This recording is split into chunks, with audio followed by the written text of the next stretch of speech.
Welcome back to CGTN Live at Qingdao Airport.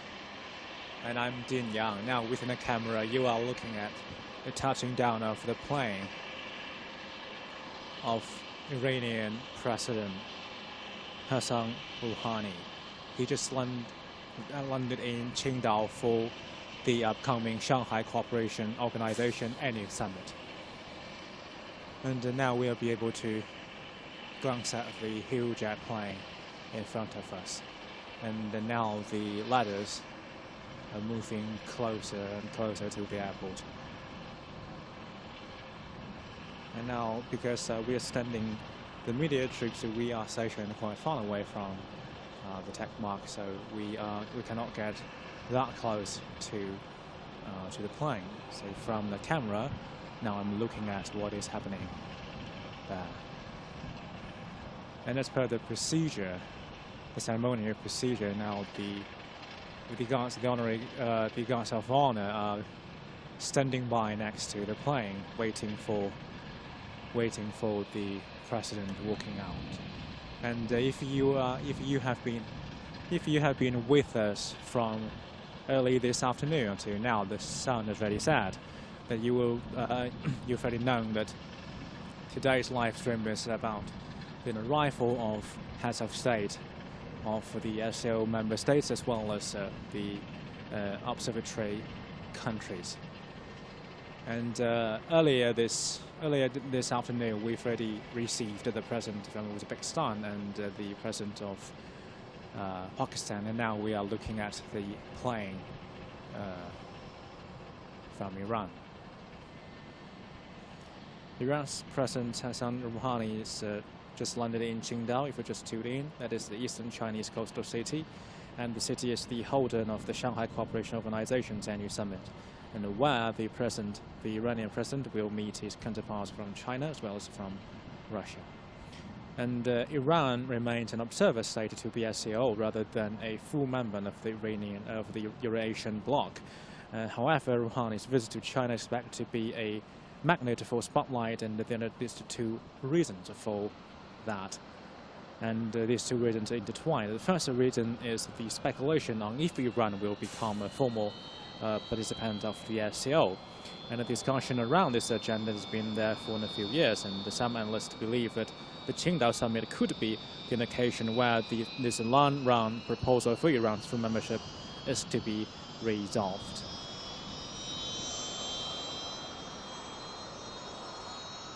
Yeah, now we are looking at the delegation walking out. Delegations walking out the plane, descending from it, and now it's a group of the children presenting flowers, as well as the guards of honor standing, greeting the officials from the Middle East country. And this experience is new to me as well, because this is my first time to do a live stream here in the airport, and we've managed to do this live stream in a few episodes, because we're waiting for the heads of state to arrive one after another, so that there's a kind of a gap between different episodes of live streams. So if you have been with us from earlier this afternoon, you will know that what this occasion is about.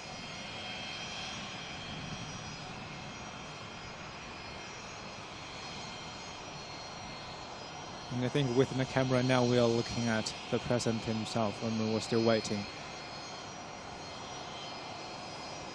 Now the officials around waiting at the bottom of the ladder, and the ceremonial troops as well.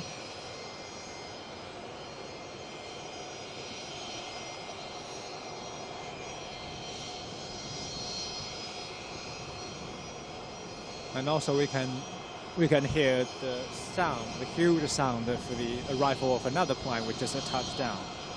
But it's a little bit further from the Iranian plane. So we at the moment cannot be quite sure about what that plane. Maybe it's just a civilian airplane that just landed. Okay, so now the the state leader is descending from the plane, and he is met by Chinese officials and children holding flowers, and also there's a black vehicle waiting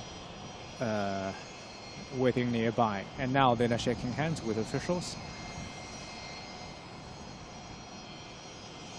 And because of the position where we are standing, view is blocked by the black vehicle a little bit, so we cannot catch a very clear view of what is taking place. But presumably now is a handshaking, flower presentation, and as well as the honor paid by Chinese ceremonial troops.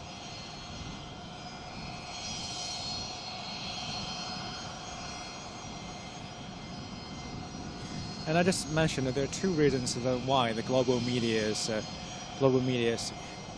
paying great attention to the activities of the Iranian delegation. And one is the speculation about Iranian potential inclusion in the SCO, and another one is about the impact of the U.S. withdrawal from the Iran nuclear deal on the SCO Summit. Actually, that question had been raised up during a Chinese Foreign Ministry press conference a few days ago. If the U.S. withdrawal from the deal would have any, would be on the agenda of this year's SCO Summit, and the Chinese Foreign Ministry has said that, and I'm quoting, I'm quoting the Chinese Foreign Ministry spokesperson. She said that we have stated our position multiple times on the JCPOA, that is Iran nuclear deal.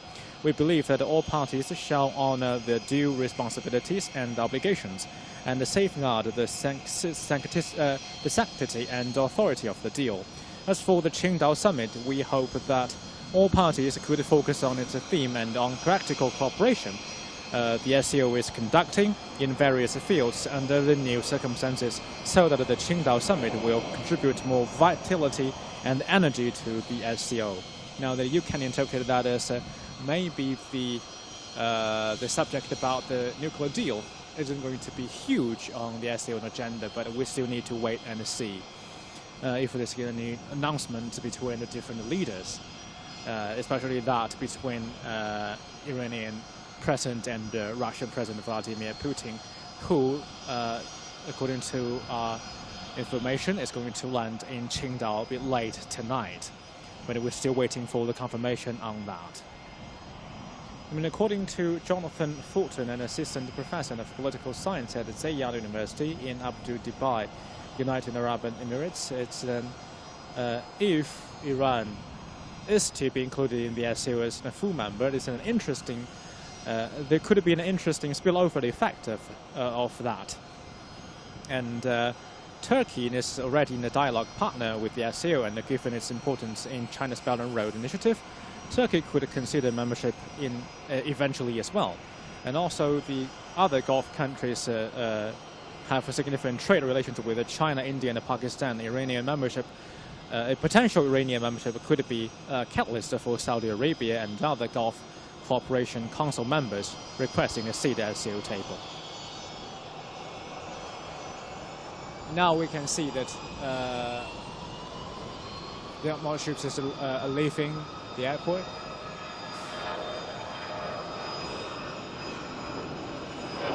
Because it's a civilian airport, now the noise and the hearing is actually from other planes taking off.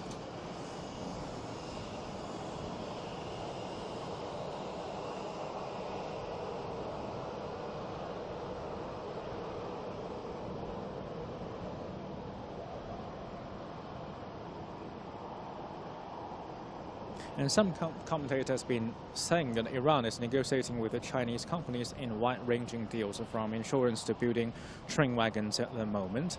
And since the signing of the 2015 nuclear deal, relations have advanced even further with China's with China's President Xi Jinping visiting Iran in January 2016 and pledging to increase China-Iran trade to $600 billion by 2025. In 2017, China's investment arm CITIC Group extended a $10 billion line of credit to Tehran, with additional $15 billion in pledges from China Development Bank. And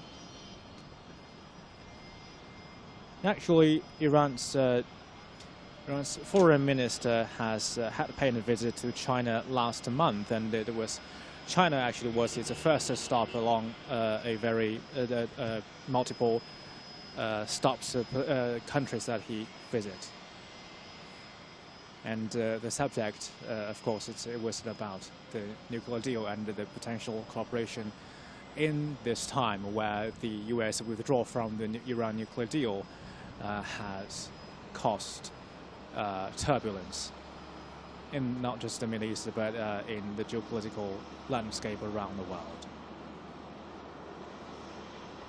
And now we can see they are, I think the entire tarmac in front of us now has been cleared, which means the greeting ceremony has closed to an end.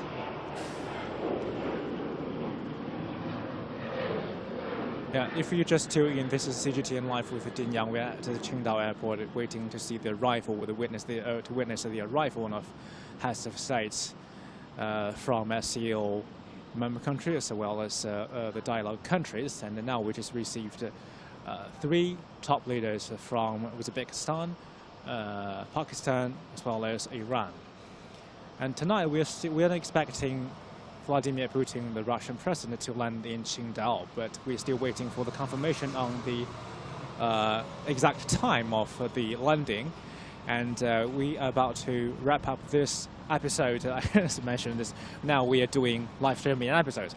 I'm going to end this episode with, as soon as we can make sure the landing time for the Russian president, we will inform you on all of our digital platforms, including Facebook, YouTube, and our application, as well as microblog, that's Chinese Weibo. And we will try to bring you another live stream about the landing of Russian president in about 2 hours. So in the meantime, if you're interested in the subject about the SCO, don't hesitate to leave your comments and questions on our social platforms, and we will try to get the answers for you during our coverage in the following days during the summit. And I'm Ding Yang with CGTN. I will be seeing you soon. Bye-bye.